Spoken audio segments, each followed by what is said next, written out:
Welcome back to the WazaMedia podcast. My name is JR and welcome back.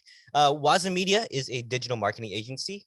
We believe in the power of storytelling and we show businesses and individuals how to communicate with a laser focus in a media saturated world. I want to do a quick shout out to Novo. Novo is a great checking account. Actually, you can get one for free with them. And we use it at our company. And if you're a small business trying to get started, we highly recommend getting Novo. If you go to waza.media/Novo, that's Novo, you can go ahead and get your own free checking account there.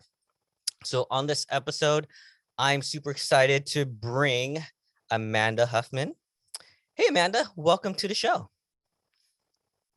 Thanks so much for having me. I'm so excited to be here. It's been great with our banter prior to this. For our audience, Amanda is a podcast host. She is an author. She is a mom. She's also an Air Force veteran. What else are you? Tell us a little bit more of your length of titles there. I'm a freelance writer for a handful of military organizations, and I'm a wife and a military spouse, and a veteran is really important. It is important. Yeah. And during our banter session, we found out that number one, I can't stop giggling about this because it's so funny. We grew up in the same town in California. Not only that, we went to the same university. At the same time. At the same time. And our ROTC programs, we probably did military exercises together. Yeah, I'm sure we did. And here we are almost 13, 14 years later. We are both in Northern Virginia. It's so weird. It is so weird. And then the other part was we have a lot of the same circles. Tanner, you know Jose, and then the military podcast community is super small. Right. Number one, the military is small. It's less than 1% are serving, and then it's just the circle is so small. And then same town, same university. I remember some of the you were name dropping some of the streets and the freeways. Right. It just took me back, and I'm like, yeah, I remember. So when was the last time you went back home to Fresno, California? I went about 6 months ago. We went home because my husband's father died, and so we did a trip back for that, and then we visited my parents too because we were in California. And I haven't been back to that area since 2013. I'm coming up on 9 years. Yeah. And I've been to California for other things, but not really for home. Just thinking about it, I can smell Fresno. Is that bad? I know what you smell. It's a good thing this podcast does not have, smell-o-vision or anything of that sort, because I have so many words to describe the smell of Fresno. Okay, it's not as bad as Lemoore. Okay, now I'm gonna get hate from our veterans who are out in Lemoore. So I just gotta tread lightly. But yeah, that's awesome, and it's just a small world. Amanda, wanted to talk to you in kind of this series of bringing in podcast hosts, and I think in the podcast hosts that I've interviewed, they all have different communities that they're involved in, and I'm learning a lot more about the different niches that they have, and yours is in particular. So before we dive into the community that you're involved in, at WazaMedia, our saying is that we believe in the power of storytelling, which is what we do. I would like you to tell us a little bit about your story before we start going.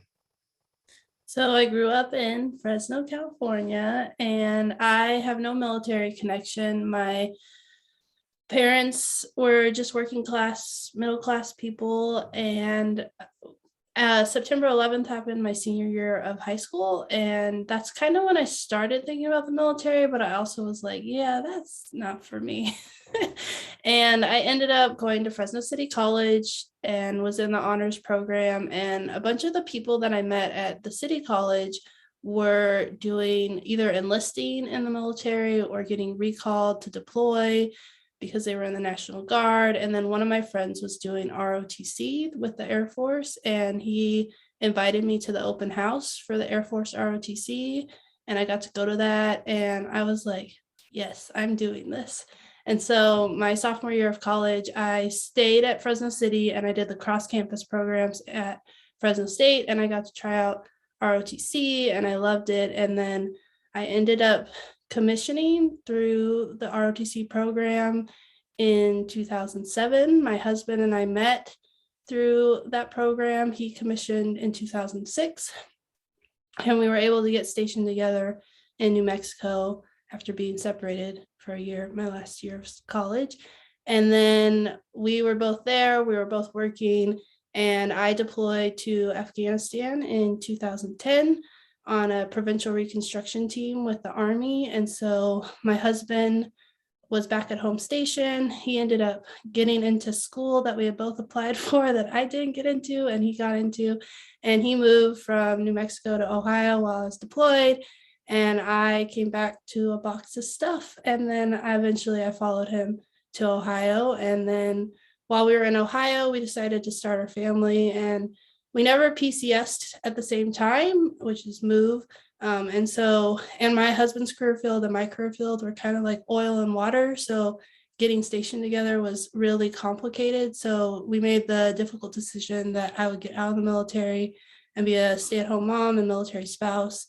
And then I did that, and I really struggled when I left the military. And so I started looking for something for me, which started with a blog that was once a week for 5 minutes, and then slowly over time changed and twists and turns. And that's where I started focusing on the stories of veterans, which then turned to focusing on women, which then turned into a podcast to what I'm doing today. So the next thing is, when is it going to be a movie? Because you got the book, you got the podcast, you got the website, you got the YouTube page. I think the next step is a movie. What do you think? Well, I'm working on my deployment memoir right now, and so I mean there is a potential for that to be to turn into a movie. Most of my books right now are like informational, so it'd be kind of hard to be an exciting movie. So for your memoir, who would you want to cast as you, or would you want to cast yourself?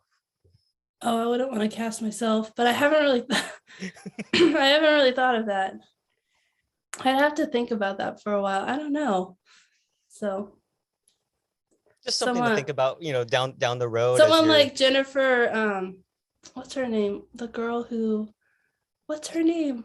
Jennifer She's Gardner. on yeah. But Jennifer like, Gardner. When she was like 20 years, when she was younger. Oh, what was that? She was in like a spy type. Yeah, that's show. It was an Alias? Alias. I think that's right. Yeah. Yeah. But I was thinking of her like 13 going on 30. Oh, okay. But because that's more like my personality. And then her spy stuff too. Yeah, that. Yeah. So something to pin on is a potential movie deal. So any producers out there, we've got a potential for you with Amanda. Yeah, there you go. Put it out in the world so that people can find it. And we're gonna manifest it right here, right now. I really like your podcast series on women of the military, and I see that you've got 164 episodes as of your latest one, which is huge because I think we're just hitting 30 for this one, and this has only been for the last year that my business partner Andrew Milner, he's a Marine Corps veteran, and I decided to do, it's one of those, I mean, who didn't start a podcast during the pandemic is the question. If you didn't do that or start a YouTube channel or anything, what were you doing at home? What were you doing with your life? So But we thought this was a great way to communicate marketing and stuff. But what was your drive to starting your own podcast? Now, I remember you talked about, doing writing and that helped you with your book. Podcasting is such a different vehicle to communicate, but it's been pretty good for you. Would you say so? Yeah, it was a real turning point in my business, and it is really different, but I started by doing interviews where I would email people back and forth, and for every email that I would send, I'd probably get like 1 out of 9 back. And so a podcast is a lot better because it's happening live, and then you can have the audio and the video if you want, and you can make a podcast instead of like they would fill out a questionnaire online, and then I would take the questions and put it into a Word doc and then do follow-up questions, and then I would email it to them, and then I would be like, okay, are they gonna write back?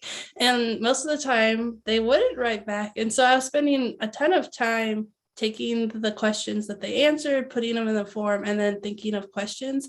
And you could say like that was like a lot of wasted time, but it taught me how to do interviews for the podcast because I heard so many stories, and I took the time writing to come up with follow-up questions, and that helps me with what I do now. And now I've done lots and lots of interviews, so I get better and better. I'm told by other podcast hosts that you really don't really establish yourself until you hit that 100th mark of your episode. So I'm hoping to be is what I'm told. And Yeah. so I hope to reach that level, just like you've hit the 100 mark episode wise. I am learning a lot every time I do an episode, and it's a learning process. And it's my former high school choral teacher mentioned practice makes permanence. Because the more you do something right, the more you'll keep doing it right. The more you keep doing something wrong, the more you'll keep doing it wrong. Right. So I that kind of stuck with me. And so the biggest thing is just going out and doing it. And that's what helped me with continuing to push me to keep doing this. Because number one, it's fun. Yep. And number two, I think the stories, and I think this resonates with you, is just hearing the stories. It's just amazing. Yeah, for sure. And it really helps me not feel so alone as a veteran. I don't know if I know as a woman, I don't have a lot of veteran friends. And so like I get to talk to women veterans for my job. And sometimes I'm like, this is my job. Like, this is really cool. And then, and then being on this podcast and getting to talk to you and having like all these connections. I mean, we already had connections because we're veterans, but then we have like so many more. And it's so crazy. It's just like peeling the onion, just layers and layers and layers without the smell. There's no smell-o-vision here. No crying. Hopefully no crying. I want to talk, let's dive into women of the military. We talked a little bit about how many podcast episodes are there. Tell me a little bit more about the community you've built with this podcast. It's amazing. I want to preface it because there's just some amazing people that you've interviewed. There's a couple of people I want to highlight, but I just want I want to hear from you, for our audience, a brief overview about your structure, the types of people that you are looking to, that you interviewed, and what you're looking to draw out of them. So when I started the podcast, I really wanted to highlight women's stories because so many people don't know about the history and the culture around women in the military. They have these stereotypes, and I'm married to someone who's in the service. So I've seen it firsthand how people react to him and how they react to me, and how they don't even care about my experience. And I mean, I deployed with the Army, and I served in the Air Force, and went through this crazy adventure. And a lot of people are just like, oh, you served. Oh, okay. Or they don't know what to say. But they'll ask my husband about what he's doing and what he's done, and they don't ask me, which it irks me. And so I took that frustration and I decided, well, if they're not going to ask me, I'm going to go tell the world the stories anyways. And I'm going to go find women and I'm going to highlight their stories, because the more I dug into their stories, the more interesting and fascinated I was with this group of women who've served in the military. And so It's been really cool because one of the things that I kind of did by accident was I asked at the end of the interview what advice would they pass on to the next generation of military women. So a lot of my listeners are women who are joining the military. And so it's been really cool to create a community not only among women veterans, but also women who are looking to serve, who are serving. And so I'm trying to figure out how to build the branches to connect us all together, because it's really helped me to help mentor some of these women as they join the military. And I want to help other women be able to give back the same way that I've gotten a chance to do it. I've been on the flip side, where I was when I got out of active duty, my wife was active duty. I went reserve, and we were in Germany when I transitioned and into being from active duty to reserve. And I got the other side of the interaction that you had, where they looked at me and thought I was the military lead in the family, but I wasn't. And so medical appointments, getting driver's license. This is, I need the sponsor. Are you the sponsor? I'm like, no, my wife is. She's the one. She's the one in the family that was it. And it was interesting to get that experience. And I was unemployed for 18 months. So I handled items at home. When my daughter was born, I took her to and from CDC. I went medical appointments, and my wife was in charge of a ward in at Launchstoel. Okay. When she was the clinical nurse OIC there, so long hours, almost 6 days, almost 7 days a week, taking care of patients and staff and civilians. And so I did my part to run the household. And for those who don't know, sometimes you don't know when your spouse may not come home from work. Yeah.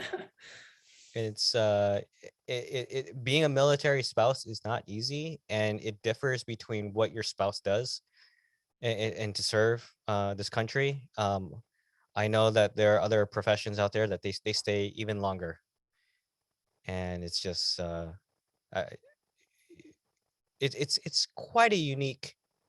I would almost say it almost feels like it should be its own profession. Would you say?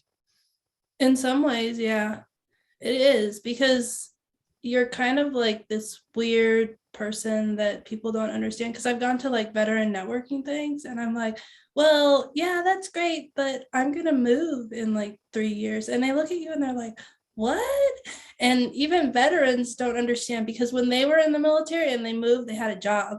And so, like, when you're going to a network event and you're trying to talk about like your business and how you're trying to grow it, and then you're like, but I'm moving, because they're trying to give you all this local stuff. And you're like, well, I'm going to move in like 2 years and I don't know where I'm going to live next. And they just look at you like you're crazy, because they don't understand what that's like. And I think that's what the hardest part about being a military spouse is. You have like so many challenges that like veterans can't relate to, and civilians definitely can't relate to. And so there's like this tiny group of military spouses.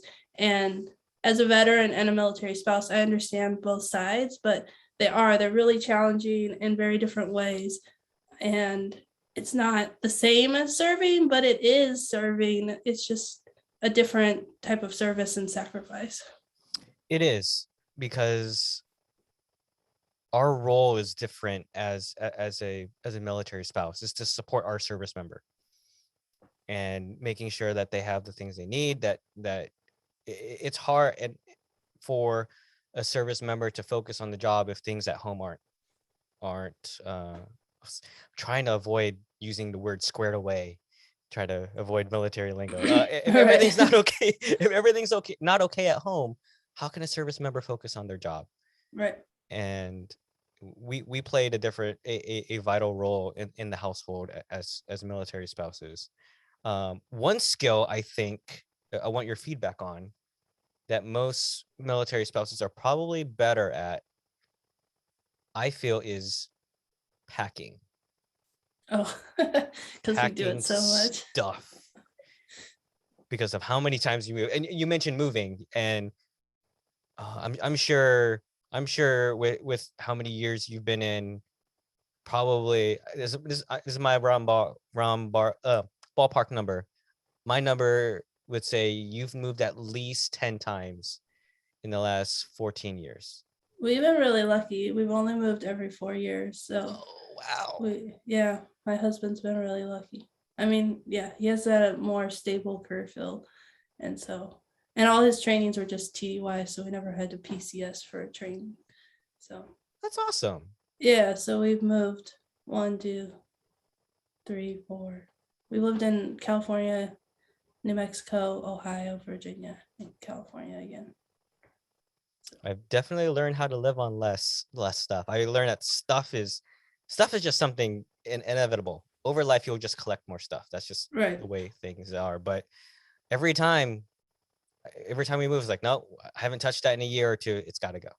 Right. It's just got to go. So it's just a cycle of moving to and from. I think I've physically moved homes at least 11 or 12 times.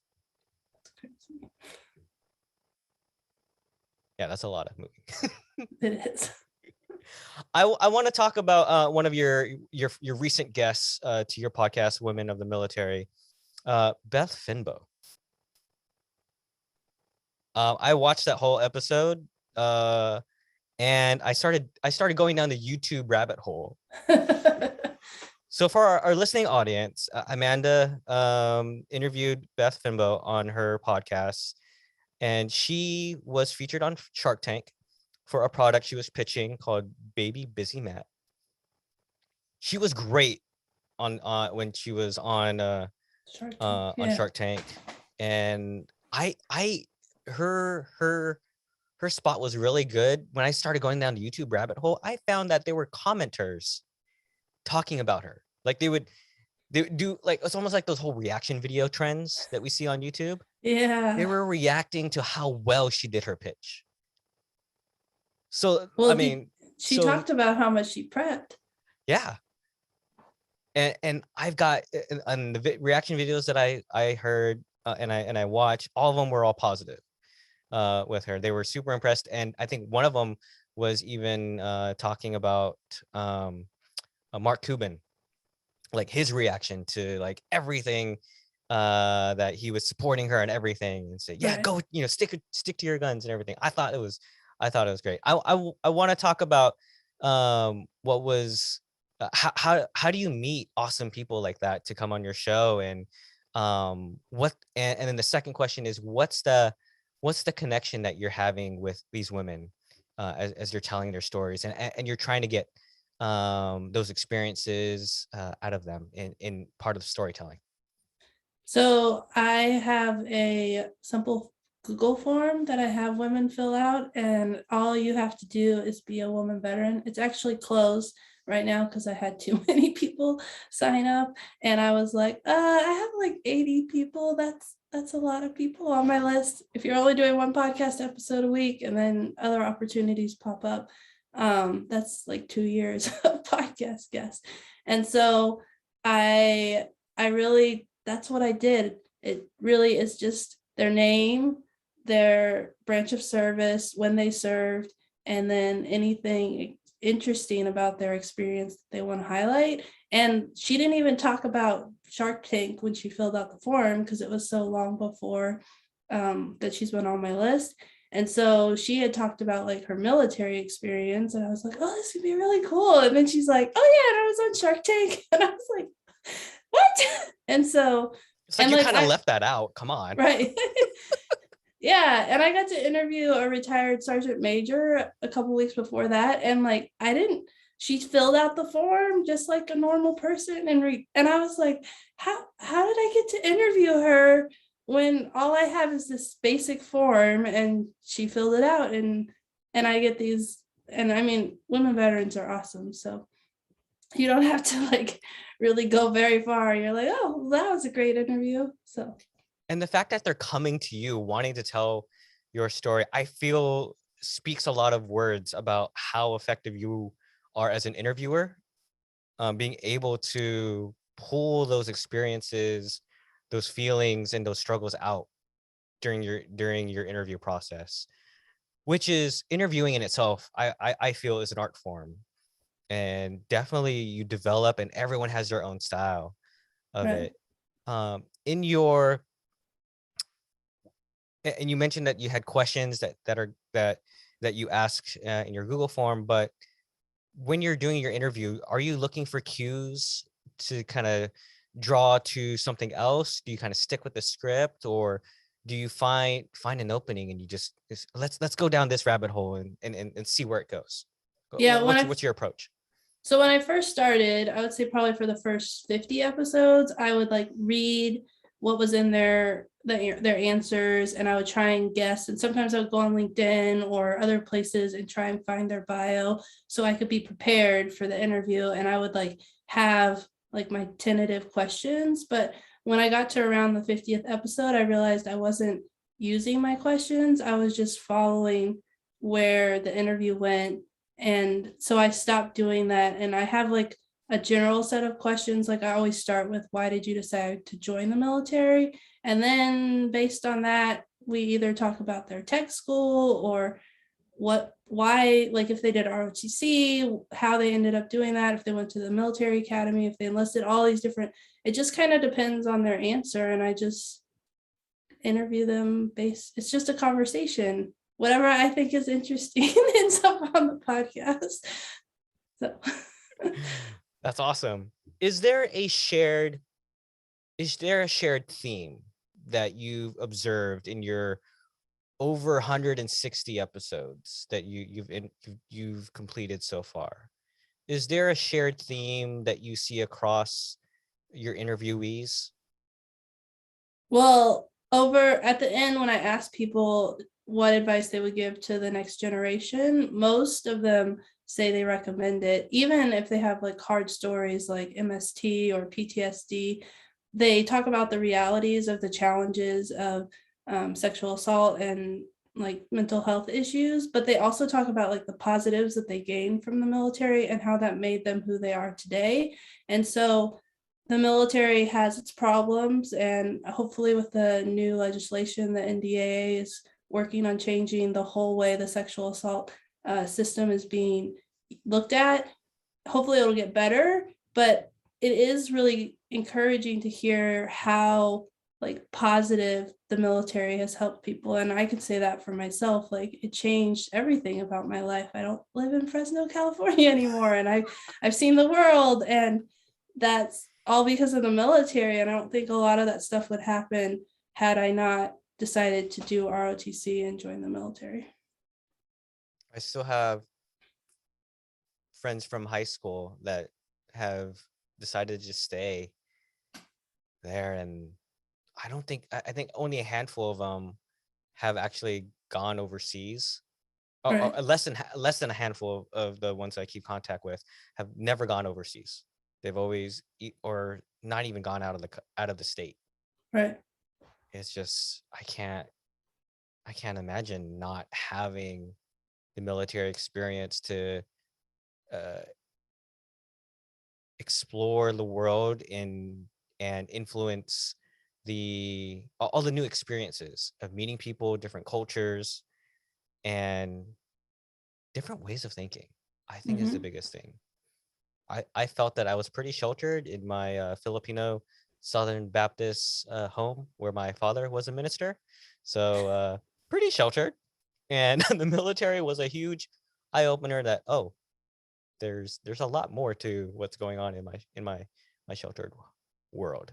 So definitely a huge melting pot, but it's a great experience. I I, Yeah. I agree. In the where do you see the future of your podcast? You've got quite a few episodes under your belt. You've got a book. We already talked about your movie, so producers, just be ready. You're going to be getting calls. You're going to be getting emails. We want you, Amanda. We want you. Where do you see the future of your podcast going? And you mentioned you've got enough for 2 years worth. In that list is or any other list. So question number one, where do you see the future of your podcast? And then number two, if you could interview anyone, who would it be? Okay. So I think with a business, you always have to be like listening to your customer and never standing still. So I'm actually in the process of trying to figure out like how to pivot the podcast where I change it, but also keep it the same. And I haven't quite figured out what I'm going to do. I have a few ideas that I'm going to try next year. One of them that I'm considering like a high on the list is doing a panel series once a month where I do like panels on different topics around either military women or women in history or like the legislation that's being talked at in Congress because there's so much stuff going on, and seeing where that goes. And then I still have a lot more to figure out because I really want to figure out a way to help bridge that gap between like women joining and women who are serving or who have served. And I've tried a few different like group meetings with different veterans and women who are joining to try and figure out what that is. And I haven't figured out the answer yet. So I'm still working on it, and hopefully I'll figure it out, but I'll just take it one day at a time.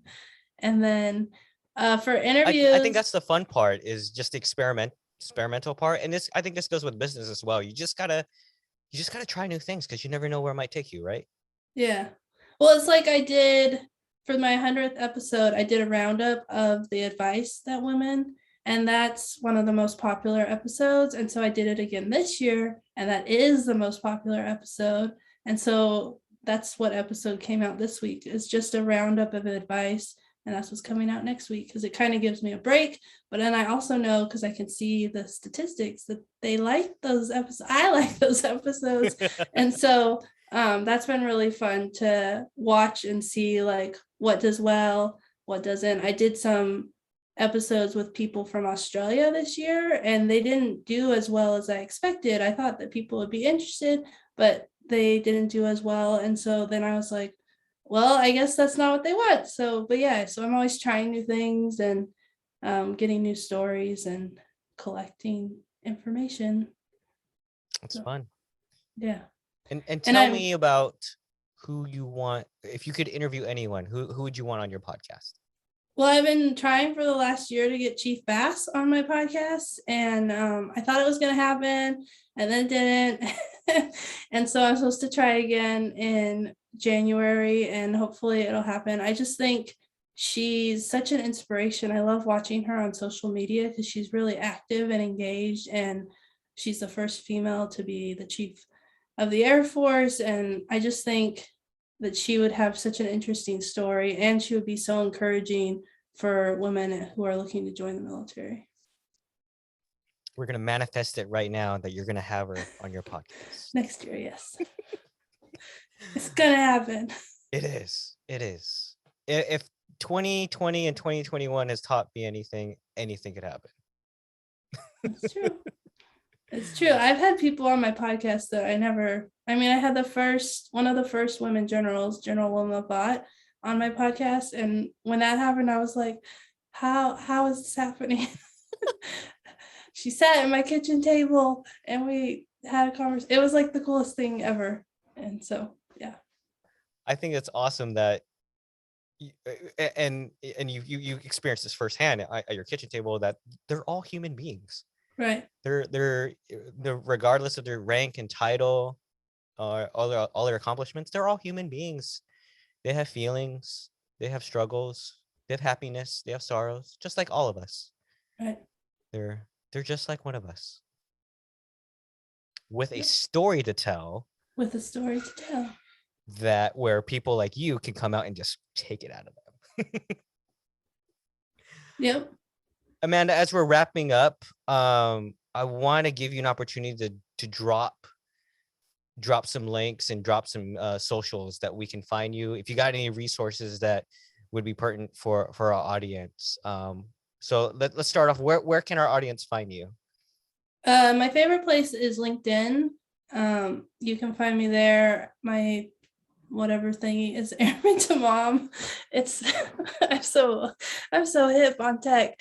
But you can find me with Airman to Mom on Instagram and Twitter and Facebook as well. But LinkedIn is my favorite place to be. And I also have a blog, airmantomom.com. And so you could find information about the podcast and other information that I've shared. And if you're looking to join the military, I have a girl's guide to the military that's on my blog that is advice to help people as they join the military. And it's made for women, but obviously men could use it too. Just ignore parts of it. It's totally applicable. It's totally applicable. Well, a guy emailed once and he's like, how can you help me? And I'm like, well, I have this. Just ignore the parts that are for women because you don't need to read that part. So, Amanda, it's been awesome having you on the show today and talking about your experience and also the community that you've built with this podcast, Women of the Military. My last question, it's selfish, is what's the one food you miss back either in Fresno, California, or just in California from our hometown? Is there a restaurant or a type of food that you miss the most? Because I love food. Do you know Sal's Mexican restaurant? Yes. Like the original one in Selma is like our favorite, but when I go home, that's what I miss the most. I just brought you back. Yeah. That's my favorite place to eat. Those are good memories. It's the best Mexican food. I think that's what I'm gonna. Well, see, now I'm thinking about having Mexican food tonight, but now I know it's gonna taste the same. Right? So I think I just ruined it. Maybe one of these days I'll go back home, and then now that we're connected, and then you'll be like, "What is this place?" Because everything's changed. Everything. To think our town of Fresno has grown so much since we've left, and you got to go recently, more recently than I have. Yeah. So it's you never forget where you come from. We lived in LA before we moved to Virginia, so we got to go a lot. Very cool. Amanda Huffman, thank you for being on the show today. Thanks so much for having me. It was really fun. Thanks for watching another episode of the WazaMedia podcast. If you're interested in WazaMedia, go to our main channel over here. And if you want to listen to more podcast episodes, go over here. See you next time.